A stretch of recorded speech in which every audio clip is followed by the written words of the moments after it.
Pada awalnya orang yang memiliki kemampuan dalam menyingkap pengetahuan yang tersembunyi dari kebanyakan manusia dianggap mendapatkan pengetahuannya dari setan atau syaitan, dalam bahasa Arab, yang apabila ditilik dari bahasanya sesuai dengan ejaan Indonesia, syair, dan sihir. Kala itu penyair dianggap memiliki hubungan dengan makhluk astral atau memiliki kekuatan kasat mata, bahkan dari kutukannya yang keluar secara lisan maupun teks dianggap dapat membuat celaka seseorang. Karena itulah bentuk syair dan puisi Arab pertama kali berkembang dengan tema hija, atau puisi yang berisi sindiran.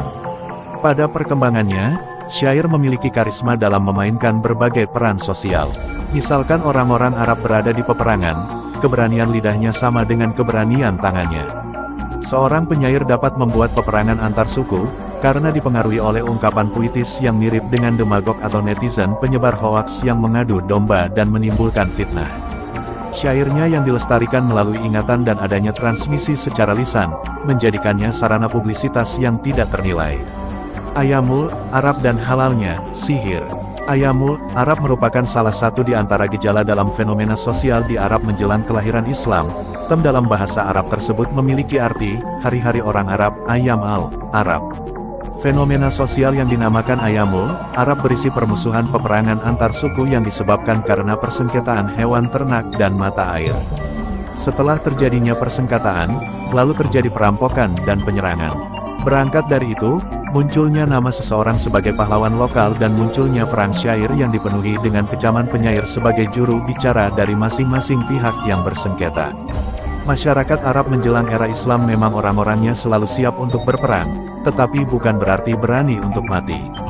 Dengan kata lain, mereka bukan orang-orang yang haus darah, seperti kisah-kisah yang beredar dalam menggambarkan bangsa Arab jahiliyah. Tidak salah kalau dikatakan demikian, berkat Ayamul Arab itulah pertarungan dan perselisihan antar suku menjadi salah satu institusi sosio-keagamaan dalam kehidupan mereka. Peperangan antar suku Banu Bakar dengan Banu Taklib menjadi yang paling awal dan terkenal atau bahkan dikenang oleh negeri-negeri berbahasa Arab. Kedua suku tersebut beragama Kristen, penyebab peperangannya karena seekor unta milik seorang wanita lansia yang bernama Basus, unta miliknya dilukai oleh kepala suku Taklib. Hal ini, menjadikan peperangan yang terjadi bernama Perang Basus, diambil dari nama seorang wanita lansia sebagai pemicunya. Menurut legenda Ayamul Arab, Perang Basus berlangsung selama 40 tahun.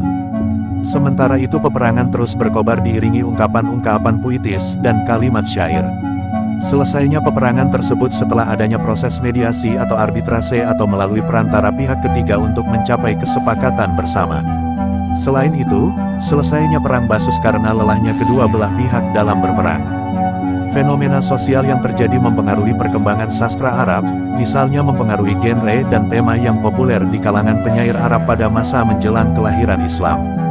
Beberapa tema syair yang populer seperti ritsa, syair ratapan, hamasah, syair kepahlawanan, fakhr, syair membanggakan diri, hija, syair sindiran dan ejekan, dan ghazal, syair cinta. Berangkat dari hal ini menunjukkan tidak ada satupun bangsa di dunia yang memberikan apresiasi begitu besar terhadap ungkapan bernuansa puitis dan sangat tersentuh oleh kata-kata, secara lisan maupun teks, selain bangsa Arab. Bait syair, irama bahasa, dan ritme itu memberikan dampak psikologis kepada orang-orang Arab, selayaknya hembusan sir halal, sihir yang halal. Ulama ahli medis. Jika orang-orang Yunani berekspresi melalui seni dalam bentuk patung dan arsitektur, orang-orang Ibrani dalam bentuk lagu-lagu keagamaan yang disebut psalm, maka orang-orang Arab menuangkannya dalam bentuk syair. Menurut peribahasa Arab, keelokan seseorang terletak pada kefasihan lidahnya. Hal ini memberi arti kefasihan sebagai kemampuan untuk mengungkapkan jati diri secara elegan dalam bentuk prosa dan ungkapan puitis. Bahkan muncul suatu peribahasa sebagai bentuk penggambaran dunia. Kebijakan muncul dalam tiga hal: otak orang Prancis, tangan orang Cina, dan lidah orang Arab.